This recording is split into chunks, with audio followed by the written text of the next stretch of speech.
Miami is going through a significant transformation right now and positioning itself as the financial hub of the South. A lot of firms are moving to Florida, which is contributing to this revitalization. One of the reasons Miami is so appealing is because they had relaxed COVID restrictions during the pandemic. Plus, the weather is nice and they have favorable tax rates. With all these changes, there are some tangible consequences. For example, there are 9 huge skyscrapers being built, and they're going to be the tallest buildings on the east coast of the US, excluding New York. However, because of the increased demand, rents have gone up, and some residents have been forced to move to the outskirts of the city. All of this is happening while Miami is dealing with the effects of climate change. Being a coastal city, it's particularly vulnerable, and they're already experiencing some of the impacts. It's uncertain what the future holds for Miami, which is concerning considering their efforts to become America's next megacity.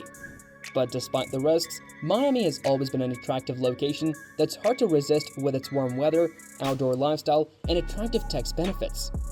In 2020, something interesting happened in Miami.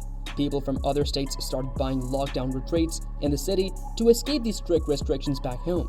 It wasn't just individuals, but major companies like Microsoft and Amazon also decided to lease office spaces in Miami, which contributed to the city's growth.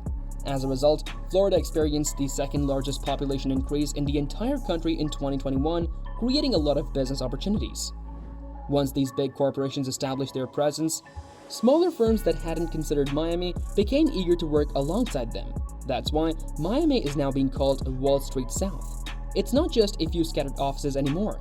It's a clear sign that these companies are making Miami a major base, if not their headquarters. Experts believe that Miami could become a significant player in the tech and finance worlds within the next 10 years, competing with Silicon Valley and London.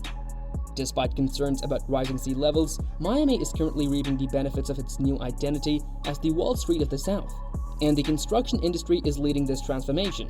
In 2023, an impressive skyscraper called One Brickell City Center will begin construction. It will stand at a remarkable 317 meters, making it the tallest office building in the state. This massive building will provide 148,000 square meters of office space and feature the largest floor plates for a Class A office tower in Miami. However, its reign as the tallest office building in the state might not last long, because the proposed One Bayfront Plaza is set to surpass it, reaching 320 meters. To complement these amazing commercial structures, luxury residential developments are also popping up across the Miami skyline. For example, there is a proposal for a 319-meter skyscraper at 888 Brickell Avenue that will offer 259 condos spread over 82 floors. And then there's the crown jewel of Miami's super tall skyscrapers, the Waldorf Astoria Hotel and Residences. This breathtaking 100-story tower is designed as a stack of massive glass boxes and will include 360 private residential condo units, 205 hotel rooms and suites, as well as a restaurant and ballroom. Construction on the Waldorf has already begun, showing the city's commitment to its new identity. If you're someone who lacks vitamin D, you've probably daydreamed about living in a sunny Floridian skyscraper surrounded by palm trees. And if you're considering browsing real estate listings in Miami, it's crucial to ensure the security of your personal data and internet activity, especially when using public Wi-Fi. Nowadays, there's an abundance of cybersecurity threats lurking out there. Miami is currently experiencing an unprecedented construction frenzy with projects of a magnitude the city has never witnessed before. Miami's local economy is currently witnessing an influx of investments, which holds the potential to provide a much-needed boost. However, this economic growth presents a complex situation for the residents of Miami. The city is grappling with an alarming surge in rent prices, with an astonishing increase of 45.8% in the past year alone. Consequently, Miami has gained the unfortunate distinction of being the most rent-burdened city in America. With a staggering 60% of renters' income now dedicated to housing costs, many locals are finding themselves pushed further away from the city center in search of more affordable options. Unfortunately, this exodus has led to some unintended consequences. The increased distance between homes and workplaces has resulted in heightened traffic congestion and the rapid expansion of outer suburbs. This phenomenon is not unique to Miami. Major cities worldwide have faced similar challenges as they evolve into significant international metropolises. However, Miami's progress may become unsustainable when the demands of development, excitement, and capital clash with the realities of inadequate infrastructure. In many ways, Miami lacks the characteristics typically associated with a well-established city, such as well-designed roads and efficient public transit. Originally founded as a quaint town, Miami now strives to transform into a full-fledged city. This rapid growth and construction raise important questions about its long-term sustainability. What will Miami look like in the coming decades or even by the end of the century? Interestingly, an independent research group's report called the Florida Climate Outlook presents a stark warning. It suggests that Miami may face the unsettling possibility of being wiped off the map by 2100, and the city could become uninhabitable even sooner.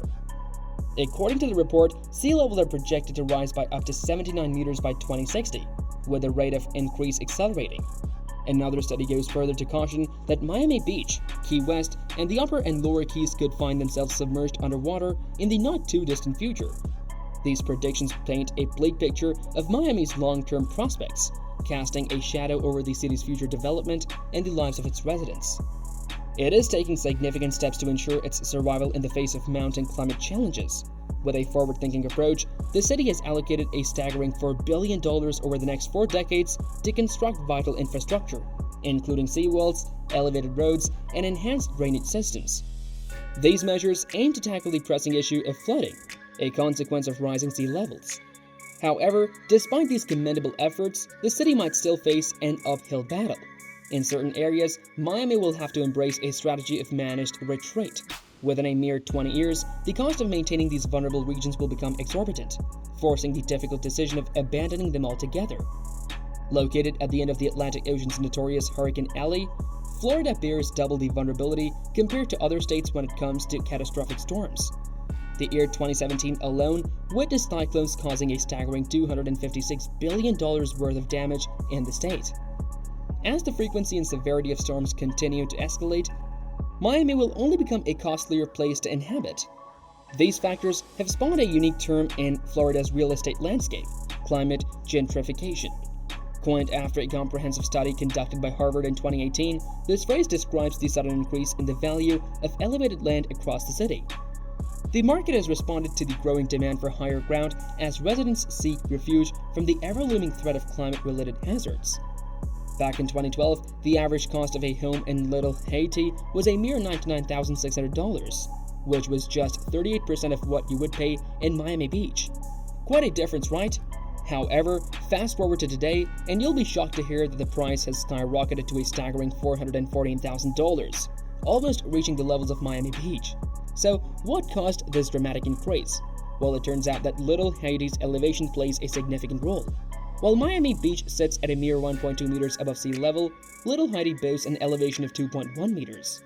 Those extra 90 meters have had a remarkable impact on the value of properties in the area. These higher elevated regions, historically home to black communities, have largely consisted of working-class and low-income households. Sadly, the residents of these neighborhoods are now facing a wave of displacement due to the rapid development of luxury projects like the Magic City Innovation District in Little Haiti. Just a few years ago, the idea of a 6-hectare site valued at billions of dollars in this area would have been unimaginable. But now, it's becoming the new normal. Miami is undeniably a city on the rise. It's been experiencing an unprecedented growth spurt, marked by extensive construction and the emergence of towering skyscrapers that rival those in New York on the East Coast. However, this prosperity comes with a catch. Miami has been designated as the front line of America's climate crisis. It's predicted to be one of the cities most severely affected by rising sea levels and increasingly intense hurricanes. The future of Miami's battle against these imminent challenges is uncertain. Yet, it's absolutely crucial for the city to embrace resilient strategies in order to withstand the approaching storm. We can only hope that Miami finds ways to adapt and protect itself. That's all for today. Thank you for watching, and don't forget to subscribe to our channel for more.